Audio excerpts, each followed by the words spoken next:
Hola, buenas noches, amigos de Revolución de las Conciencias.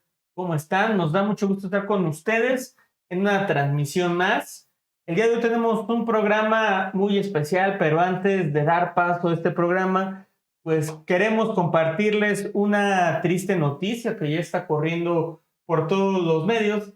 Desgraciadamente, pues se ha confirmado la muerte de El Mijis, quien fuera diputado local por Morena en San Luis Potosí. Correcto. Y pues parece ser que tuvo un accidente en Tamaulipas, por el perímetro de Nuevo Laredo, hace algunos días, y ya han confirmado que es su cuerpo y que lamentablemente perdió la vida. Entonces, pues empezamos con esta triste noticia y bueno, nuestra solidaridad con sus compañeros, con su familia. Un fuerte abrazo de parte de todo el equipo de Revolución de las Cosas.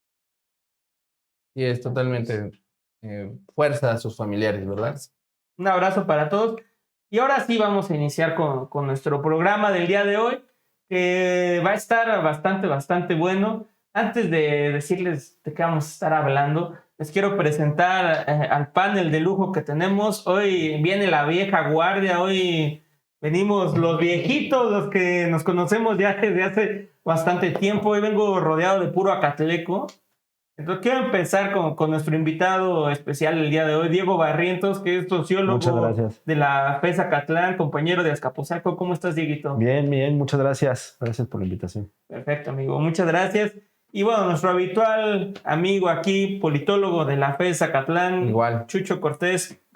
Igual andamos por acá. Muy bien, muy emocionado por estar aquí con ustedes platicando. Vamos a tener mucho de qué hablar.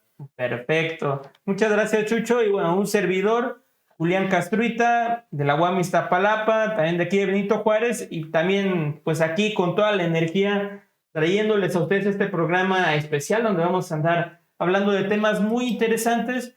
Y en este bloque, en este primer bloque, vamos a empezar a hablar sobre algo que ha empezado a sonar en las redes, en los medios de comunicación, algo triste que pasó este fin de semana. Como ustedes saben, seguramente se enteraron, pues hubo un episodio de violencia muy fuerte en un municipio de Michoacán, en donde pues, un comando armado llega a un velorio y parece que consecuencia de esta matanza fallecen 17 personas y pues preocupa los niveles de inseguridad que sigue habiendo en algunos municipios del país. Entonces, pues independientemente de que aquí somos pro 4T y que respaldamos al presidente, pues sí creemos que tenemos que hacer como un análisis de la situación de la seguridad en estos municipios. Entonces, les cedo la palabra. Empezamos contigo, Dieguito. ¿Qué opinas? Muchas gracias. Pues mira, lamentable desde cualquier punto de vista. Creo que habla un poco de la realidad que se vive en buena parte del territorio nacional, donde los grupos del crimen organizado son los que tienen el sartén por el mango, ¿no? Y están imponiendo su ley, ¿no? Y pues desde luego lo preocupante aquí es la ausencia del Estado, ¿no? El Estado de Derecho que brilla por su ausencia y es derivado de un proceso complicado en el que durante mucho tiempo estuvo coludida la autoridad con los grupos del crimen y desde luego eso generó que hoy en día este proceso de pacificación del país sea todavía muchísimo más complejo, muchísimo más complicado. Y, sí, claro, y mencionando pues, que tienes al mayor consumidor de drogas al otro lado de la frontera y desde luego impacta de manera directa en los términos en los que están las regiones del país, particularmente Michoacán, ¿no? Ok, sí, Dieguito. ¿Tú, Chucho, qué opinas al respecto de la violencia que sigue habiendo en estos municipios? Pues yo creo que primero hay que entender que este es un proceso que viene de muchísimos años. Ya con Felipe Calderón tuvimos esta gran explosión ante tener una estrategia de seguridad fallida por parte del panismo, en el cual era solo destartalar cárteles, pero aliarse con otros. Recordemos que Felipe Calderón, el PAN y la Policía Federal han estado vinculados con que estuvieron coludidos con el cártel de Sinaloa. Y eso hizo que muchas otras partes del país se hicieran polvorines. Dentro de estos polvorines nace y crece el Cártel Jalisco Nueva Generación, que está en la parte del Pacífico, entre Michoacán, Nayarit, Guadalajara, y que le disputa parte al Cártel de Jalisco varios territorios. Y dentro de esta situación, hay puntos muertos, ¿no? No estamos hablando de la capital de Morelia o Guadalajara, donde puede haber seguridad, desplazamiento de fuerzas, de Guardia Nacional, de Ejército, de Policía. No, estamos hablando de municipios enclavados en tierra caliente, donde la disputa se da palmo a palmo, metro a metro, y a través de caminos donde están solitarios, donde no hay tanta forma de posibilidades de cubrir estratégicamente la seguridad de las poblaciones. ¿Y qué es lo que pasa este fin de semana? Bueno, en un velorio, de manera pues brutal, porque yo lo diría igual que Ayotzinapa, llegan, sacan a 17 personas y pareciera que estamos en... Es que sería tonto decir, parece que estamos en una guerra, pero estamos en una guerra desafortunadamente, y pareciera que en el paredón los ponen y los asesinan. Y creo que deberíamos estar muchísimo más indignados. Julián, inicias diciendo aquí somos muy pro 4T. Sí lo somos, nos parece que no estamos en contra del presidente, pero por eso mismo que no estamos en contra del presidente, hay que señalarlo. La violencia es un punto flaco en el cual no hemos podido sacar adelante al país. La 4T tiene tal vez uno de los puntos más flacos, más débiles y donde más deuda se tiene a la población es el tema de la seguridad, ¿no? O sea, hay una lamentable estadística este fin de semana, 307 muertos en México por temas de violencia, balacera, narcotráfico, comparado con 107 asesinados en Ucrania, que es un tema que dices, es más peligroso vivir en México, en un lugar donde no se ha declarado el conflicto, que en Ucrania. Y yo creo que también es cierto, porque seríamos muy injustos si decir, como dice Diego, que solamente es responsabilidad de la 4T. No, bien lo dice Diego, nosotros tenemos al mayor consumidor de drogas a nuestro lado. Y aparte de eso, tenemos a un vecino que no quiere regular el tema de las armas. No quiere regular el tema de las armas, no quiere meter ahí la discusión de no pueden estar transitando estas armas de alto poder a México, que es un tema que deberíamos estar revisando y tocando, ¿no? Sí, mi querido Chucho, yo creo que no está de más, como ustedes ya lo mencionaron, decir que evidentemente este es un problema que se viene acarreando desde administraciones anteriores. Específicamente con Felipe Calderón, pues, se le pegó al avispero y esto aumentó. Yo actualmente sí creo que poco, pero sí creo que ha disminuido en algunos casos. Al menos mi percepción es de que en la época de Felipe Calderón o de Peña Nieto se veía mucho más, pero pues sí coincido totalmente de que desgraciadamente es un tema que no se ha logrado avanzar de la manera que uno quisiera, ¿no? Sigue habiendo estos municipios, decir, sobre todo la gente, a lo mejor hay gente que, no sé si hay gente que no es de México que nos está escuchando y a lo mejor cree que vas a la Ciudad de México y te encuentras una balacera. Tampoco la situación es así. Estamos hablando de municipios, sobre todo muy alejados dentro de los estados y que pues, desgraciadamente el narcotráfico se ha inmerso ahí y los ha cooptado a tal grado pues, de que hay municipios donde no hay Estado de Derecho. Lo decía, me lo comentaba Dieguito aquí fuera del aire y tiene toda la razón, ¿no? En donde el presidente municipal, pues ni cómo me meto, no tengo elementos para hacerlo. Entonces, sí, yo creo que se tiene que buscar hacer mayor énfasis al combate contra la inseguridad. Es una deuda pendiente, se tiene que seguir trabajando. Me parece que la Guardia Nacional está haciendo un buen trabajo, pero ha quedado a deber, ¿no? Está limitado, entonces, sí, pues, lamentable. No sé si quieran añadir algo más. Yo creo que hay mucho más que platicar. Claro, sí, claro, yo creo que como coincido, la pacificación del país es el gran reto de la 4T, quizá uno de sus puntos más flacos, y coincido con Chucho, o sea, con Calderón se da esta alianza o esta colusión del Estado con ciertos cárteles, y yo creo que lo loable ahorita de la Cuarta Transformación y del presidente, pues es que se atiende las causas, ¿no? O sea, esta política social trata de alejar a la gente más necesitada, más marginada, más olvidada del periodo neoliberal y trata el Estado de hacer presencia a través de una política social robusta que permita empezar a competir, por decirlo de alguna forma, contra las filas del narcotráfico. Desde luego, esta estrategia va a ir a largo plazo. Creo que la pacificación no la vamos a ver pronto, pero sí creo que debería ir acompañada de fortalecer las instituciones de seguridad. Y como lo platicábamos, en muchos lugares del país los gobiernos municipales están rebasados por las fuerzas del crimen organizado. Inclusive hasta las mismas fuerzas del crimen pueden hasta elegir a quién va a ser el presidente municipal. Entonces, me parece que no es por ahí, por los municipios, porque obviamente están rebasados. Las policías municipales, desde luego, son rebasadas y avasalladas por las fuerzas del crimen organizado, y creo que se tendría que poner énfasis sí en la política social que está teniendo el presidente, porque es un tema de justicia social, de empezar a redistribuir con mayor justicia los recursos públicos y que se atiendan sobre todo a quien más lo necesita, pero tiene que ir acompañado de fortalecer las instituciones de seguridad, de tener mayor presencia de parte de los cuerpos federales de seguridad y pues, garantizar el Estado de Derecho, que es la gran deuda que tiene el Estado mexicano con sus gobernados. Fíjate que no sé qué tanto podríamos darle como un visto bueno al gobierno federal, porque estamos en el otro extremo. Habla claramente de una cierta militarización en el país.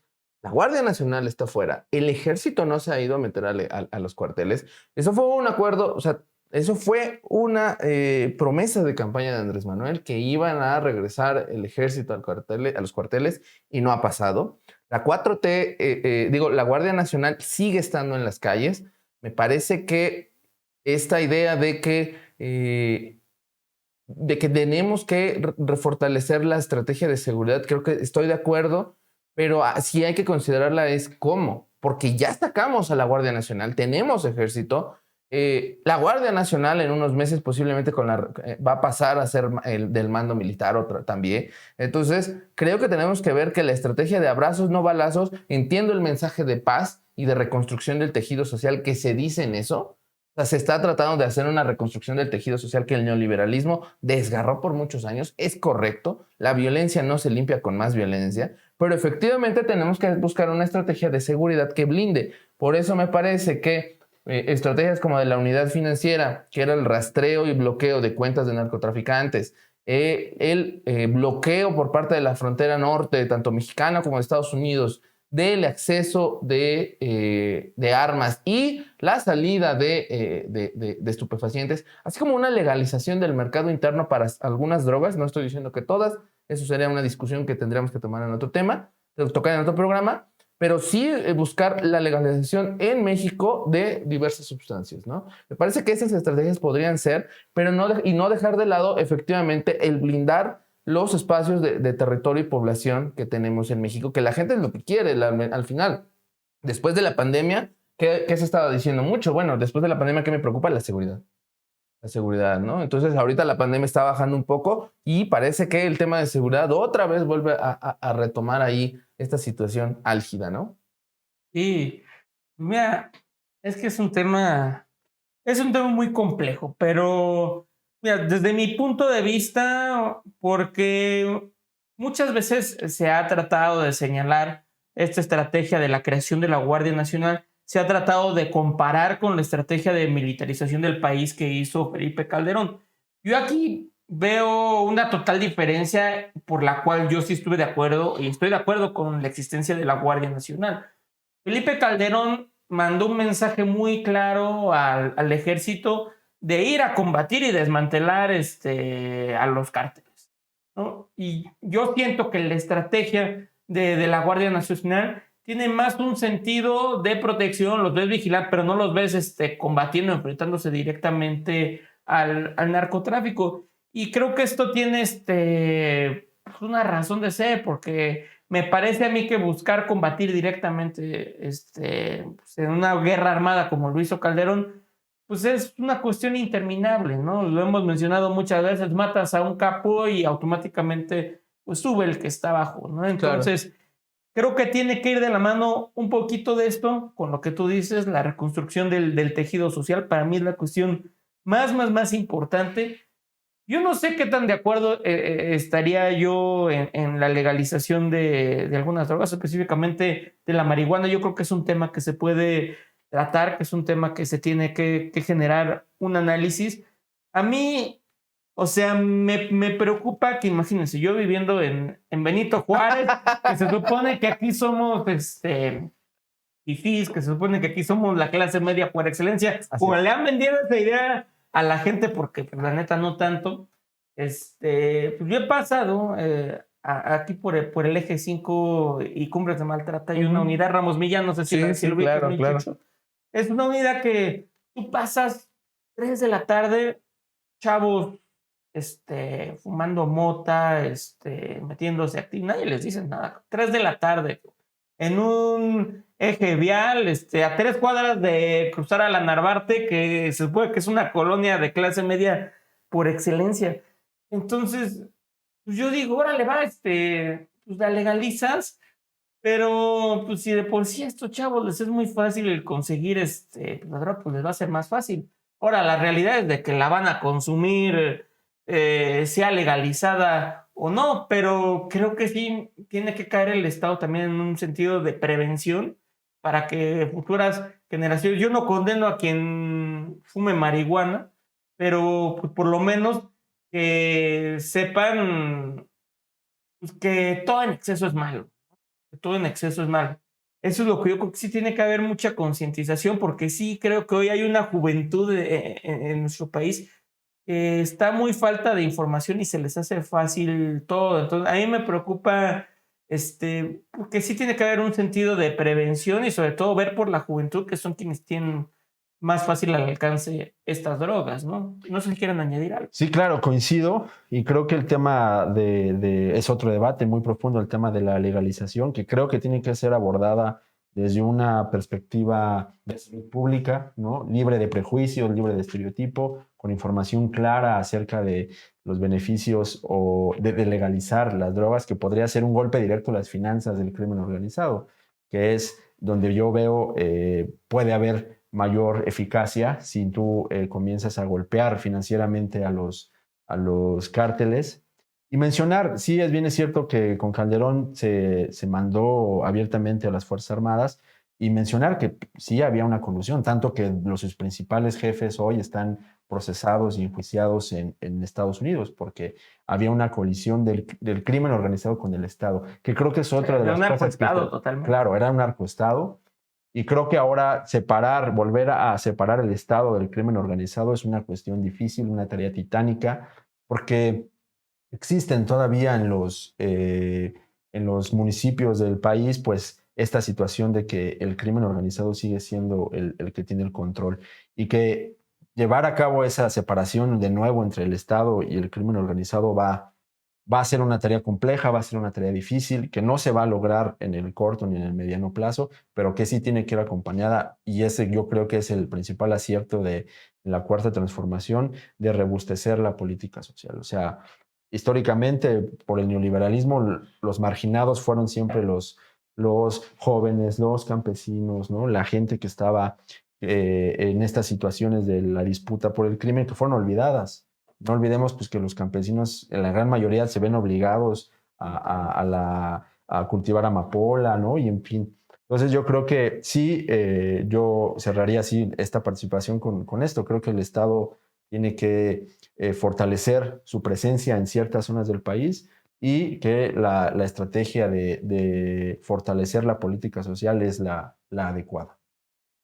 Yo creo que efectivamente, o sea, nadie está hablando de que no tengamos que robustecer el tejido social. Es por ahí, pero esa es una estrategia a largo plazo. Y hay que dejarlo muy claro. Y en ese largo plazo quedan a la mitad varias poblaciones, varias personas, los más vulnerables, de poblaciones y de grupos vulnerables que están a la merced de grupos delincuenciales, de narcotráfico, que lo vimos este fin de semana pasado, asesinan impunemente a 17 personas, pero aparte no solo es eso, sino que regresan y limpian la escena del crimen para que nadie investigue. Y entonces, aquí la gran indignación debe ser, ¿cómo puedes asesinar a 17 personas, regresar a limpiar la escena del crimen y no pasa nada? ¿Cuál es la situación? bueno, pues es que en México hay una constante violación del Estado de Derecho, de la seguridad, y el Estado tiene una responsabilidad ahí, definitivamente. Y me parece que estemos con Andrés Manuel, es mi caso y el de los compañeros que estamos aquí, de todos modos tenemos que exigir en esa situación un cambio de estrategia o afianzar este tipo de estrategias, de decir, sí, puede ser que no una confrontación directa, como bien lo dices, la Guardia Nacional está muchas veces más para defender que para atacar. Creo que puede ser entendible y correcto para que no haya confrontaciones, pero sí tiene que atacársele a este grupo delincuenciales de otras maneras, ¿no? Financieramente, comercialmente, es decir, ver que ya no vendan los productos de ese tipo, y también de seguridad, porque también tiene que haber una confrontación con ellos de alguna manera, ¿no? Sí. Bueno, pues ya vamos a terminar este bloque. Ya nada más como conclusión, a mí la parte que me parece muy importante es, yo traigo una preocupación porque yo sí veo que hay un aumento en el consumo de drogas en la sociedad mexicana, pero también estoy consciente que para erradicar este problema es necesario decirle a la gente, el negocio del narcotraficante pues es más bien la venta hacia Estados Unidos, no el consumo interno. Entonces, mientras Estados Unidos no colabore con nosotros para disminuir el consumo en su país, pues va a seguir habiendo también esta situación, ¿no? También. Entonces, yo concluiría con esto. Yo creo que vamos a una pausa, Chucho. Vamos a una pausa, Chucho, Diego, y ahorita regresamos para hablar de un segundo tema que está también muy importante.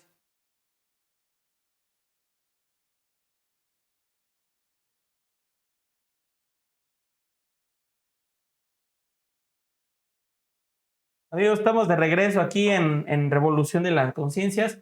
Decirles que aquí nuestro floor manager realizó una encuesta para que ustedes participen y nos digan quién creen que es el responsable de lo sucedido en Michoacán. Entonces, pues sigan participando y ahorita se van a publicar los resultados, los vamos a poner aquí, pero pues no dejen de participar. Queremos también saber su opinión, chicos. Y bueno, vamos a entrar al segundo tema de este bloque final, en donde, como todos sabemos, desde la semana pasada, pues se desató una invasión, se desató la guerra entre Rusia y Ucrania, y entonces han habido muchas posiciones al respecto. Ya salió el gobierno de México a manifestar su posición, y me gustaría que ustedes pues nos dieran su opinión al respecto de la posición del gobierno de México, ¿no? ¿Les pareció endeble? ¿Les pareció acertada? ¿Qué es lo que ustedes opinan, chicos? Bueno, pues sí es un tema polémico, ¿no? Yo creo que la postura del gobierno mexicano tiene que ser la que históricamente mantuvo, una posición basada en la doctrina Estrada, ¿no? De no involucrarse demasiado, sino una autodeterminación de los pueblos, y también pedir la salida pacífica al conflicto, porque desafortunadamente siempre en una guerra, cualesquiera que sea, se lamenta que haya personas que pierdan la vida, ¿no? En estos conflictos. Y yo creo que la postura del gobierno mexicano tiene que ser y mantenerse así, a pesar de que pueda haber una presión por parte de Estados Unidos o de la OTAN de querer manifestar abiertamente un conflicto con Rusia o de sumarse a las sanciones económicas que Occidente está ejerciendo contra Rusia. Creo que el gobierno mexicano tiene que mantenerse firme ante una postura de neutralidad y de una salida pacífica y resolución de los conflictos. Sí, me parece que ha habido una actuación por parte de México bastante aceptable. No se ha sumado directamente a las sanciones. O sea, no ha habido sanciones por parte de México al país, a Rusia. Y me parece que eso es correcto, porque eso sería tomar una actitud beligerante hacia la Federación Rusa. Pero sí ha habido una condena a las actividades militares, que del todo no es erróneo. Un poquito ahí puede haber a lo mejor una crítica porque, bueno, y eso el viernes va a haber un programa aquí en Revolución de las Conciencias donde se va a hablar sobre todo el tema del Donbass y la invasión y el conflicto bélico, pero sí podríamos ahí a lo mejor hacer una crítica, porque recordemos que el gobierno de Ucrania es muy cercano al fascismo, ¿no? Y al neonazismo. O sea, hay que decirlo con esas palabras, es muy cercano, o sea, no es de derecha, es de derecha extrema el gobierno de Ucrania, ¿no? Entonces, y diríamos en la izquierda, combatir al fascismo es una realidad y es algo que tenemos que hacer. Pero entendamos también que el gobierno de la 4T tiene que moverse en círculos de diplomacia. Me parece que no lo hace erróneo, sobre todo por esos temas de diplomacia. Ya hay una condena al conflicto militar y bélico, pero no se entra a sanciones hacia la Federación Rusa, que eso sería tomar partido, y me parece que hasta ahí está bien. Hay quien dice que nos va a pedir Estados Unidos apoyo para que sea la moneda de cambio para la reforma eléctrica, pero pues será el tiempo quien lo diga, ¿no? Habrá que ver los intereses, ¿no? Porque aquí se juega todo. Eso está bueno, ¿eh? Aquí se juega todo, ¿no? Híjole, pues yo coincido totalmente con Diego. Yo creo que le dio al clavo. Nosotros tenemos que seguir la tradición internacionalista en nuestro país, que es la doctrina Estrada, condenar cualquier intervención y pues el poner en peligro la soberanía de cualquier nación. En un principio, porque si tú lo avalas, pues también quedas a expensas de que lo hagan contigo, ¿no? Tú no avales lo que no quieres que te hagan. Entonces, a mí me parece correcto. Sí creo que hay mucha desinformación en cuanto al tema, porque se quiere poner a Rusia y a Putin como el diablo. Entonces, condenando siempre una guerra, pues creo que hay que entender muchas cosas para ver por qué se está dando el conflicto, porque Rusia no es el único implicado en esto, ¿no? También tiene mucho que ver Estados Unidos y tiene que ver una larga historia que ha desembocado en esto. Entonces, aquí hay más agentes que tienen que entrar en el diálogo. No es solo Rusia y Ucrania, ¿no? Entonces, es importante que lo sepan. Ya hablarán de esto los compañeros el viernes en un programa totalmente dedicado a hablar de la guerra. Pero la posición de México me parece a mí que es la adecuada, ¿no? Condenar la intervención, abocarse a la doctrina Estrada y por otro lado rescatar lo que tú dices, el hecho de no sumarse a las sanciones también es correcto, porque si tú te sumas, automáticamente estás decantándote por alguno de los dos implicados y pues nosotros no nos metemos, mejor pues hacemos un llamado a la paz, a la solución con el diálogo y creo que es la posición correcta. No sé si quieran añadir algo más. Sí, yo creo que valdría la pena y lo importante también que rescato el gobierno de México es que no se ha sumado a la narrativa de Occidente, de querer, como tú lo mencionas, poner como al malo de la película al presidente ruso. Y sí creo que eso es lo importante.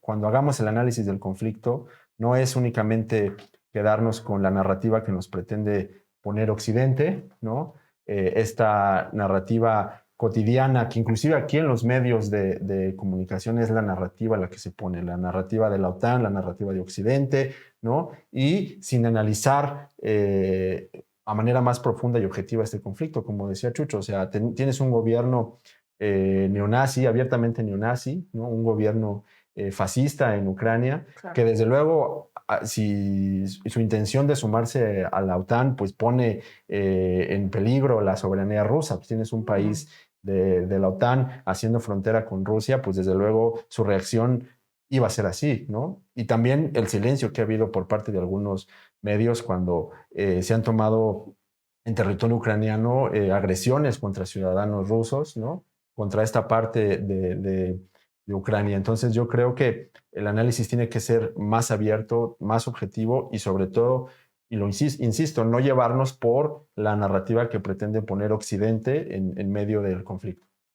Yo terminaría diciendo, bien la Cancillería mexicana, el día de hoy aterrizaron hace como 1 o 2 horas 134 mexicanos que sacaron de Rumania, los sacaron desde Ucrania, porque hay que recordar que el espacio aéreo de Ucrania está cerrado, entonces el país más cercano y la embajada es Rumania, y lo sacaron a través de Rumania en un vuelo militar, un 737, que el señor presidente aprobó de manera urgente, y entonces en menos de 4 días se han podido sacar a 134. Creo que todavía faltan 100 mexicanos por allá que están parados en otras partes de la frontera. Hay que recordar que Ucrania es el país más grande de lo que tendría que ser Europa. Y no es tan fácil, aparte en un conflicto bélico en este momento, con fuerzas beligerantes como la rusa y la ucraniana, enfrentándose, pues obviamente hay varios civiles atorados ahí en medio, ¿no?, de los caminos y las fronteras. Pero parece que bien la embajada en ese sentido ha estado localizándolos. La embajadora de México en Ucrania reportando que bombardean la propia parte de la embajada mexicana, ¿no? Entonces, y ella está allá aguantando. Me parece que bien por el servicio profesional de carrera, el servicio exterior de carrera. Los embajadores de México, muy bien. La embajadora de México, muy bien allá. Y un reconocimiento. Y Julián, si me permites, hay unos comentarios por aquí. Sí, claro. La compañera Manuela Maribel, saludos a mis compas. Y un saludo también para la compañera Manuela de Argentina. Carla Leal, buenas noches a todos. Yolis Hernández, muchos saludos a todos los camaradas. Sandoval Ruiz Pavel, un saludo compañeros al buen Diego, al Chuchín y a Castruita. Él nos pregunta, ¿qué opinan que al poner sanciones económicas con el aguacate, al existir esta sanción inmediatamente el gobierno federal manda militares para controlar el tema en Michoacán? Yo creo que cuando pusieron las sanciones militares, sanciones económicas al aguacate, se mandó a pacificar Michoacán, ¿no? Manuel Sánchez, buenas noches a los tres, saludos.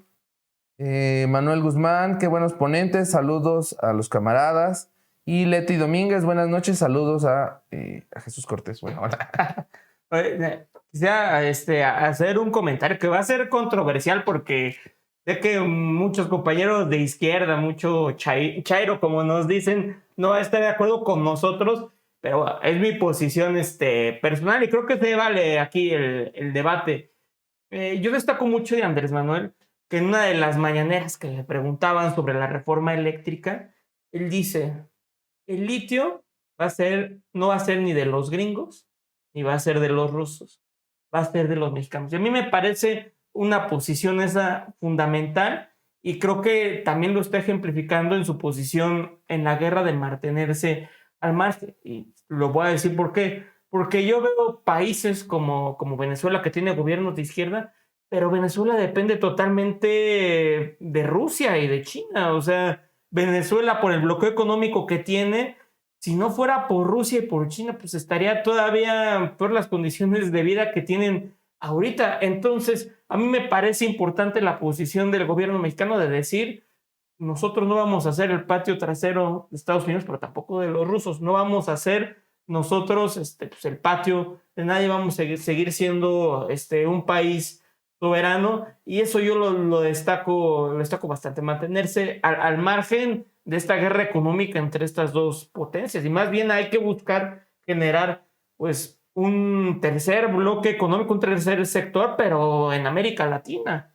No sé qué piensan ustedes. Ya en un último comentario, porque creo que ya tenemos que ir despidiendo. Sí, creo que coincido totalmente. La posición del gobierno de México permite que tenga, que no se comprometa, por llamarlo de alguna forma, con alguno de estos dos bloques, y que creo que son las condiciones, en este momento podría explorar las condiciones para poder aprobar una eventual reforma energética, que no creo que le agrade mucho a Estados Unidos, por ejemplo, ¿no? Sobre todo en el tema del litio, ¿no? Porque es una reforma, y valga la pena decirlo, aunque me desvío un poco, pues una reforma que recupera la soberanía energética, que recupera la seguridad energética del país y que desde luego podría aprobarse en esta legislatura, en la Cámara Federal, y ya después todo el proceso en los congresos locales al ser una reforma constitucional. Pero de nuevo, creo que, e insisto, creo que aquí es no sumarse a la retórica de Occidente, sino mantener una posición en el campo diplomático pues más